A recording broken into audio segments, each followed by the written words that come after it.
Hi, this is Adam Levy again, and even though this is the Guitar Tips channel, this video is not actually a guitar tip. It's just something fun that I've been working on that I wanted to share with you.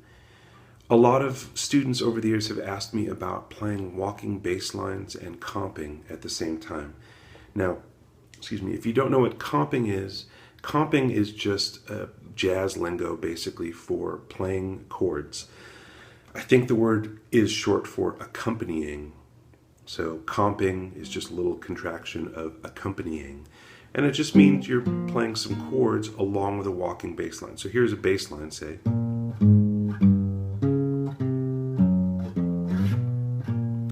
And if you wanted to comp with that, it'd be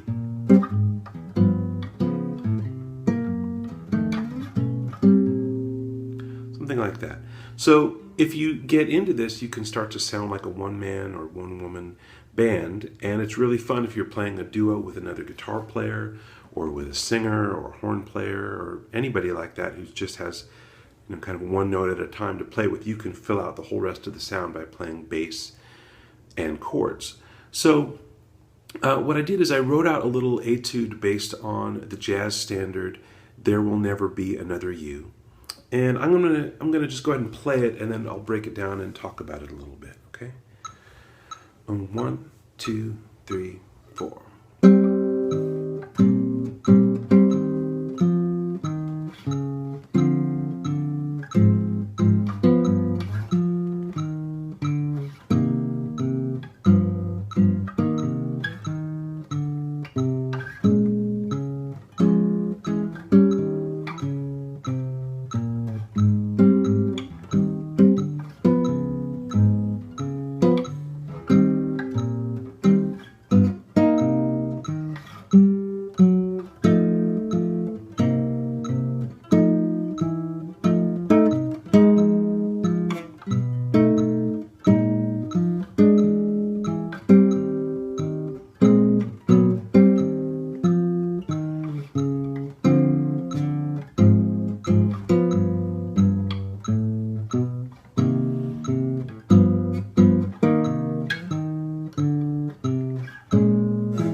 So, the bass line is pretty simple. It's not anything that adventurous or chromatic. I'll play just the first 4 bars here. So it's...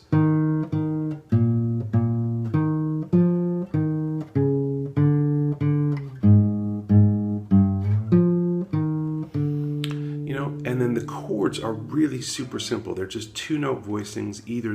Each one will be either the 3rd and 7th of the chord. So if we were playing E flat major 7th, I'd play root. That's the bass note, and then the chord part would just be the 3rd and the 7th, or maybe the 3rd and the 6th. And if it's E flat 7, then it's just root and 3 7. And if it's a minor 7, like that, and for A flat major 7, it's going to be the bass note, and then 7 and 3. So very simple, almost the whole way through. The chord parts stay on the 3rd and 4th string, and the bass notes stay on the 5th and 6th string. And we hardly ever touch the 1st and 2nd string, because that register is going to be for whoever's soloing or singing or whatever. So it's a very compact kind of sound. The bass line stays in one region, the chords stay in one region, and that's good. This isn't going to be that exciting of a thing if you sit down at Guitar Center and pick up some, awesome guitar and just play this. By itself, it's not going to be that exciting, but if somebody happens to be jamming with you, then it's, I think, the perfect kind of thing to play. So I'll break down the first 8 bars. I'm going to slow the metronome down here, and this is at 80, and actually that's 60, but that's fine. 2, 3, 4.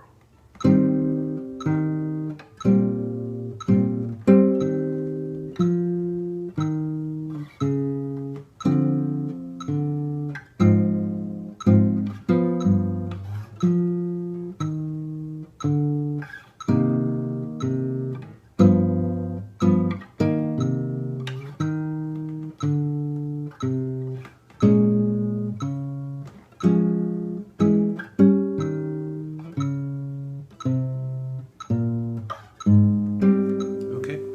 so I'm not going to play the whole thing again, but what I wanted to mention is that the thing that I'm not doing, that so many guitar players do when they first start trying to do walking bass lines, is they make the chording part a little too active. So it'd be I'm going to keep the bass line simple just to emphasize what's happening with the chords.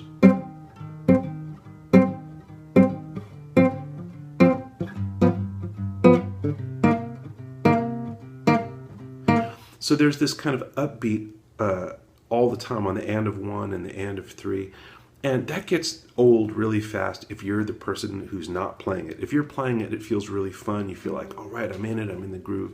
But if somebody's trying to create any kind of improvisation over the top of that or sing over that, it just feels like, you've got a flat tire that's going ka-thunk, ka-thunk, ka-thunk, ka-thunk, ka-thunk. And it's really not that fun. So what I tried to do in this etude was to think about the comping in 2-bar phrases, so a little bit longer before you get the ka-thunk again. So it's this is I'll play just the chord part. 1, 2, 3, 4. 2, 3, 4. So there's a lot of space.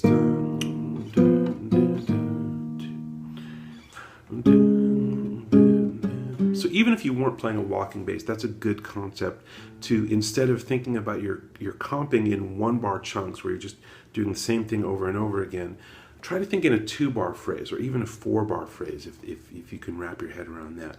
So that you're thinking much longer lines, and that's going to leave room for whoever is playing the melodic part to also think in longer lines. Otherwise, you wind up sort of boxing people into playing these, short, boxy little phrases, and that's not really what you want to do.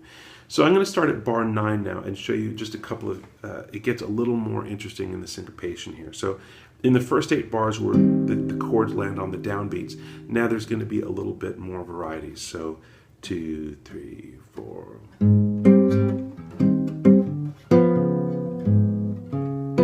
So already there's some syncopation.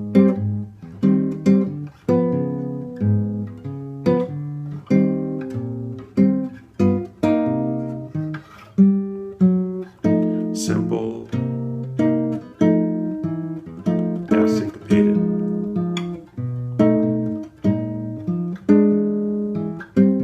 And then the second half of the tune, which starts out like the first half, I changed it a little bit. So instead of just staying on this one chord,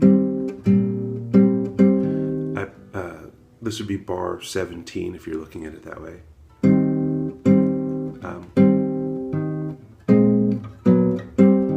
Just a little chromatic motion. I don't even know what you'd call that chord. I wouldn't really call it anything. It's just voice leading up to there. So look, if you want to see the printout of this, if you want to get a PDF, email me at lessons@adamlevy.com. I'm glad to just send you a PDF of this for free for you to play and have fun with, and hopefully find something in it that inspires you to write your own etudes. Really, that's my biggest hope for you, for anyone watching this, is of course to learn whatever you can from me and from anyone else you can learn from, but also to become your own teacher, your own best teacher.